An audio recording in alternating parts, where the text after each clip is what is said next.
I'd like to tell you a story. Breaking news tonight, the whistleblower. Whistleblowers. Tonight, a mysterious twist in the death investigation of a government whistleblower. Corporate fraud works best in the shadows, behind corporate walls.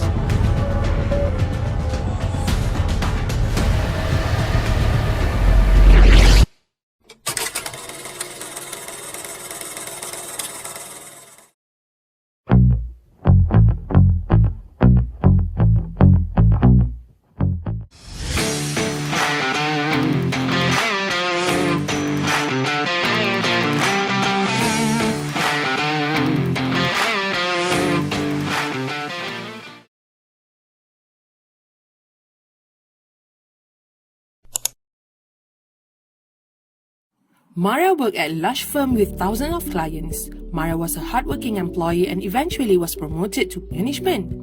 On the first day, her other managers sat down with her and explained that they would take a little bit of money from each account because they felt their wages were not high enough but their boss wouldn't raise their pay. Mara went to her boss about the breach of ethics, but he secretly knew about it and participated. Seeing she needed to report externally, she got legal counsel to help her report this through the proper channels. Through her lawyer, Mara also learned that she had legal protection as a whistleblower.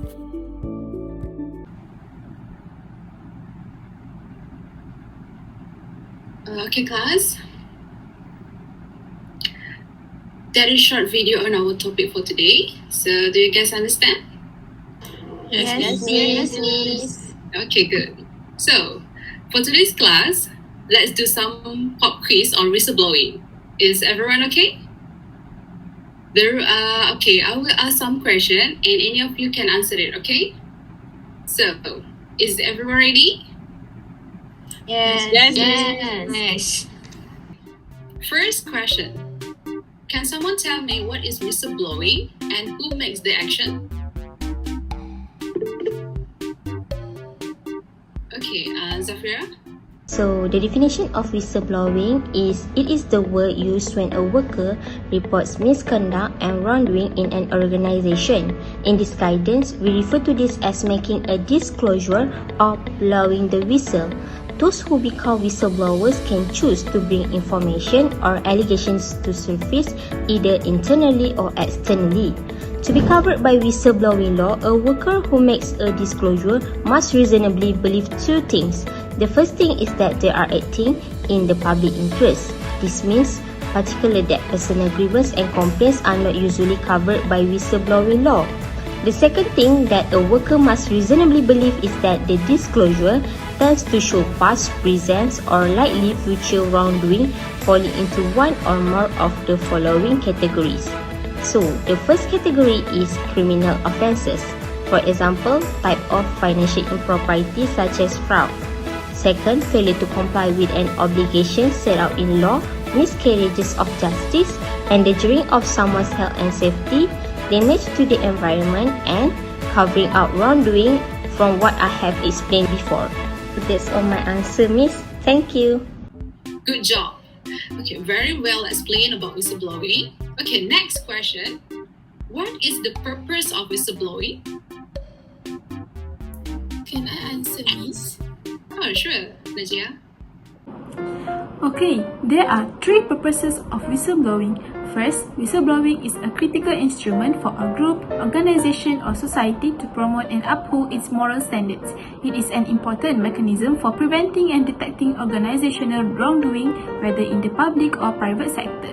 Second, whistleblowing can help to correct ethical breaches that are sometimes costly to society. Without it, unreported organizational wrongdoing may continue, fester, and even become the organizational norm. Lastly, whistleblowing can prove critical for an organization's prosperity or its very survival. This is because a whistleblower's report of wrongdoing by their work group to an oversight unit in the same organization can help avoid negative publicity and legal issues associated with the public reporting if the report is dealt with effectively so that the organization itself does not become complicit in the wrongdoing. Yes, exactly right, Najiha. Okay, next. What are the types of whistleblowing? Excuse me, miss. can I answer this question? Okay. Okay, there are two types of whistleblowing, which are internal and external whistleblowing. The internal whistleblowing is a person who reports fraud, misconduct, or disciplinary action to senior executive of an organization such as the CEO or the human resource. As for the external whistleblowing, it is a term used by the whistleblower to report fraud to people outside the organization such as the media, government officials, and the police. That's all. Yes, correct and detailed answer for the types of whistleblowing. Good job. Moving on to the next question. Based on the situation shown in the video I just shared, in Malaysia, is there any act that protect whistleblower? I want to answer, Miss. Okay, let Diana answer the question. Thank you, Miss. It is important to note the negative consequences may be subject to retaliation, such as intimidation, harassment, dismissal, or violence faced by whistleblowers. As a result, in Malaysia, the Whistleblower Protection Act 2010 governs the legal aspects in giving protection to whistleblowers. It is important to prevent corruption and other wrongdoings by disclosing improper conduct in the public and private sector. Under Section 7, Subsection 1, Subsection A, whistleblowers who expose corrupt practices in public and private sectors are promised protection of confidential information. The identity of the informant and the information provided is kept confidential and not to be disclosed to anybody. Under Section 7, Subsection 1, Subsection B, whistleblowers are promised protection of immunity from criminal and civil charges. Whistleblowers should not be liable to any civil action, criminal, or disciplinary consequences of such disclosure. Under Section 7, Subsection 1, Subsection C, whistleblowers are protected against detrimental action from any act prejudicial to the outcome of the reaction disclosures have been made. That's all from me, Miss. I hope my answer is correct. Okay, you're doing great job, Diana. That is correct. And the act that protect whistleblower is fully explained. Okay, now, for the following question, what are the factors of whistleblowing?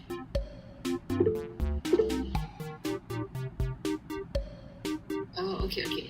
How about Noreen give the first two factors and one explain the rest? Okay, Miss. The two factors that I know, the first one is magnitude of consequences, where it is measure the seriousness of an immoral action's impact on individuals. Magnitude of consequences refer to the total amount of harm or benefit that result from the proposed act, such that moral intensity increase as the amount of harm increase. Magnitudes of consequences influence the ethical evaluations and intention to act ethically, and is known as the one of the important determinants of whistleblowing intentions. The second factor that I know is social consensus.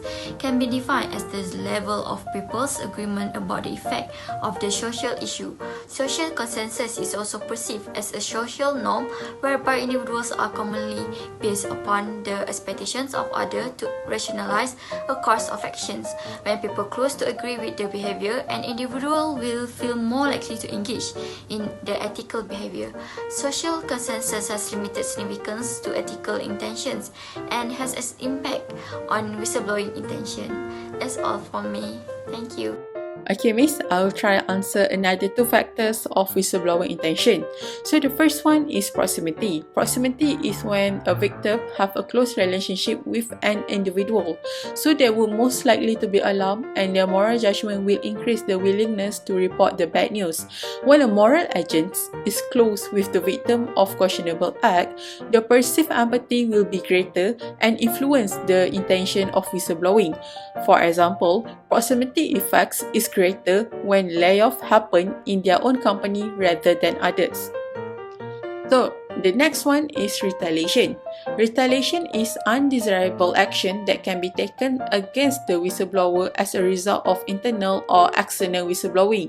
So most people choose not to report misconduct because they're afraid of the potential retaliations against them. So examples of potential consequences of reporting wrongdoing is there might be fired or early retirement, difficult to find a new employment, being insulted or harassed, and suffering false allegations about the character and actions of the whistleblower.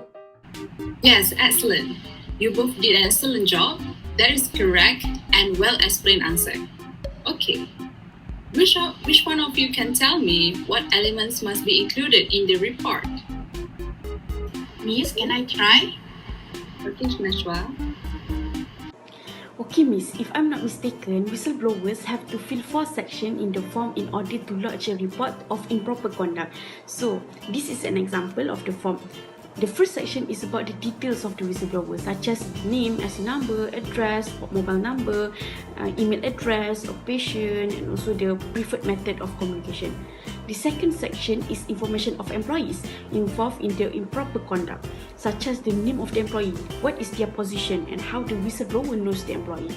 And next section is about the details of improper conduct, such as the date, time, and place, and also if a whistleblower have any supporting documents.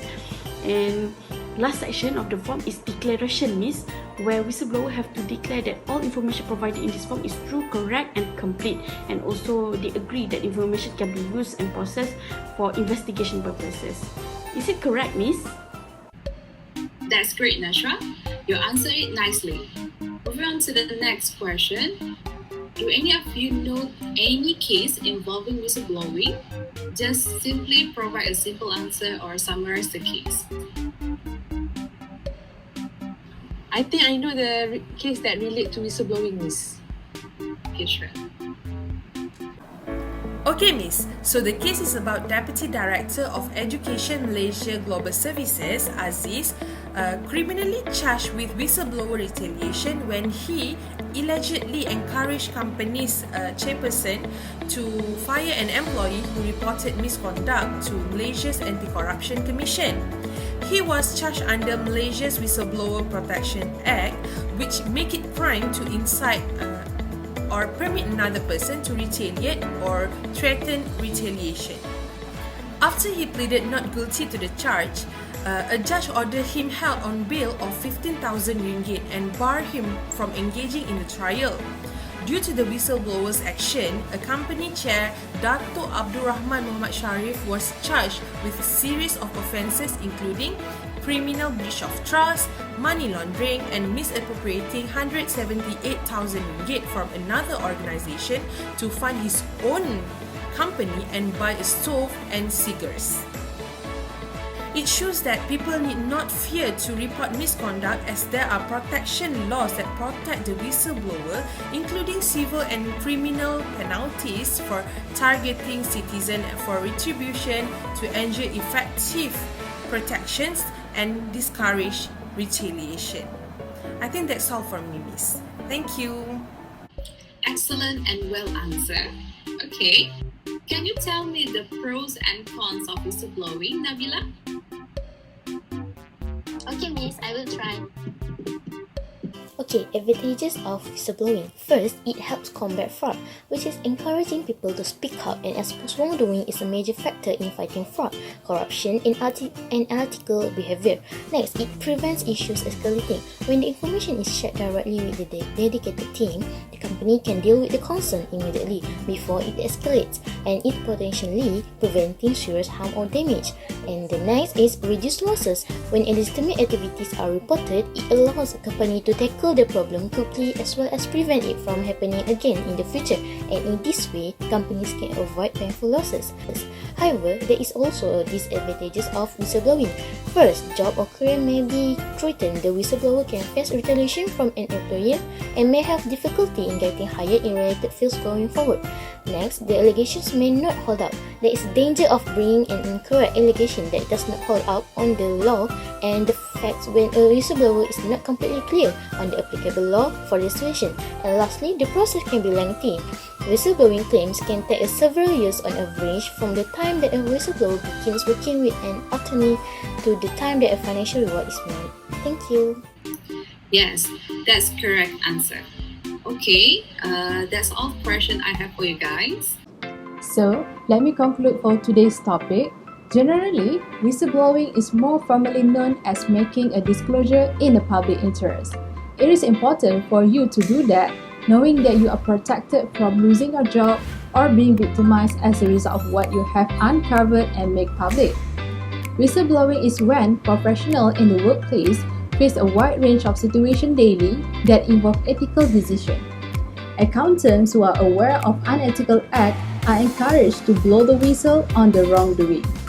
So you guys, accounting majors, are the future employees who are most likely to become aware of and recognize fraudulent financial reporting. It is necessary for you guys to acknowledge the statutory duties of whistleblowing, such as Whistleblowing Protection Act 2010. That is why I always emphasize the importance of ethical education, encouraging and motivating my students to always act in an ethical manner, so that you will represent your work in professional standard. Okay? Since everyone answered it correctly, I may add some marks to your assignment or test, inshallah. Okay? I think that's it for today, class. Oh, wait. Do you guys already take for your attendance, right? Yes, Miss. Yes, Miss. Yes, Miss. Okay, great. Okay, class. Thank you for today. Assalamualaikum. Waalaikumsalam. Thank you, Miss. Waalaikumsalam, Miss. Thank you, Miss. Thank you, Miss. Thank you, Miss. And I'll go